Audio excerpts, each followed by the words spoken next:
Episode 1 really is a wonderful introduction to the world of Torchwood. You kind of see us mid-flow. You're dead. There's a real dynamic within the team. Just concentrate. It's the first introduction of our main creature. It's a introduction to Torchwood through the eyes of Gwen. Gwen comes into this world and discovers that the most dangerous thing about Torchwood is Torchwood.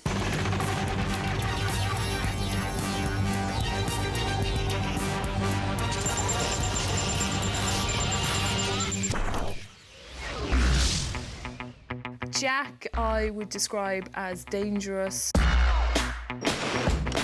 sexy, dark, enigmatic. He reeks with confidence. That is so Welsh. He's got a story, he's got a history, he's got a mystery. I can't die. And that's what sort of makes him magnetic. He's such a curious man. You can't help but want to know more about him. Captain Jack has settled down on planet Earth to help save the planet from turmoil and destruction that is going to happen very soon. The 21st century is when it all changes, and you gotta be ready. There's a man who clearly talks as though he's not from this planet. Contraceptives in the rain. Love this planet. He's got a perspective that seems to be outside the human race. He's not told anyone where he's from or what his background is. But where are you from? All sorts of places. The thing about Captain Jack in episode 1 is we learn a lot about him, but we also learn there's a lot more to find out about him. I can't die, Okay. but I can't. How does it affect a character if they can't die? Is that a great, glorious, exciting, wonderful thing? Or is it a terrible curse as well? And the loneliness of that, and what does it mean? Tosh, finish that calibration tomorrow morning. Jack is the leader. He's a born leader. He's sort of not close in particular to anyone in his team. He's very good. He's one of those enigmatic people. He's very friendly, loves his team, is passionate about them, will defend them with his life, but always gives very little away about himself.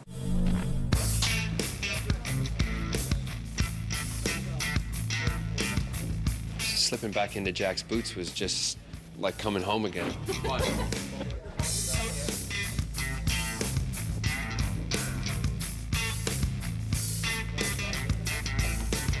454, take one, camera. Action. Camera.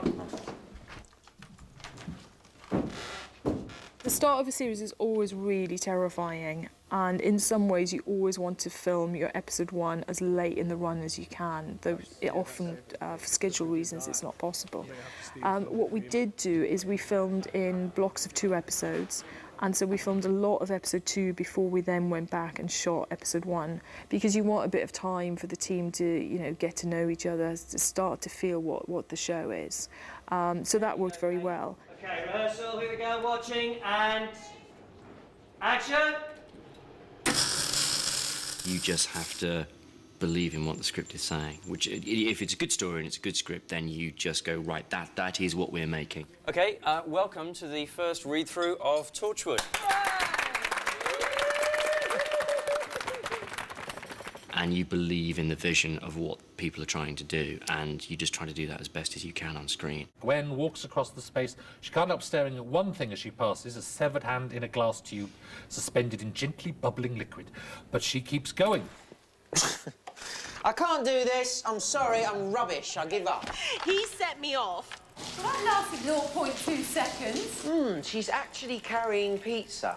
Choosing the right director, getting the cast right, all those kind of things is propped up and becomes easier when everybody in every department is going, isn't this script amazing? Isn't this idea amazing? It's an urban tone. It is gritty. It's gritty without being grimy, I hope. It's got those modern thriller genre-type moments in it of streets at night, alleyways, car parks, rain, the city, that sort of stuff, with our helicopter shots as well, giving it a certain amount of glamour.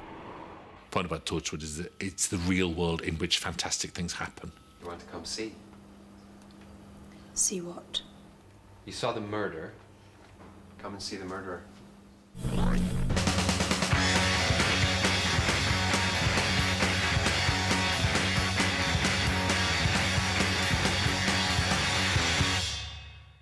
Weevil was in Russell's first script.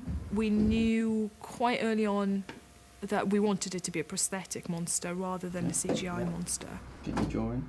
You know that if you're doing a prosthetic, that you want, in the case of a Weevil, for them to be able to run around. So it's going to be a man in a suit. I thought that the Weevils were a very 21st century alien. The Weevils are a mystery. Even I'm not sure where they come from, to be honest. They're like the resident monster. They're a bit like a big, fat, kick-ass Rottweiler. You know, they're aggressive, they're instinctive, but they're not coming up to you and saying, take me to your leader, you know, they're just here. I mean, the critical thing about the Weevil is it's the first alien that Gwen sees. OK, if you could answer, this is official business. And in the scene in the hospital corridor, it has to be credible enough that it could be human. That's good. That's a good mask sort of thing. In story terms, it's really important that Gwen believes it's a man in a mask. Without that, that whole scene would die. We've pulled that off, I think. It's the bridge from her normal life into her extraordinary life. I was in shock for about 20 minutes after I saw it the first time. Weevils remind me of somebody's granny, you know, with a little bit of a hump, and the face, and the teeth. That's a Weevil. Action.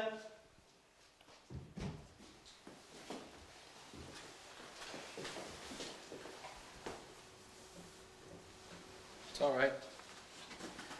It's safe. It's sedated. I thought the Weevil today was stunning. I was really taken aback. Paul, who's inside the Weevil suit at the moment, has really kind of captured the movement on, and that was without any kind of genuine steer from us. I think he's a dancer by training.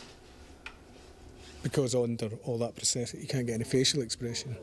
He has to then compensate for that by using his body more. Next week, episode 2, that's called Day 1. It really kicks in. Very raunchy. It's non-stop. It's a big story for us. Gwen right into the action, alien on the loose, death and disaster, and we see how Gwen finds her feet.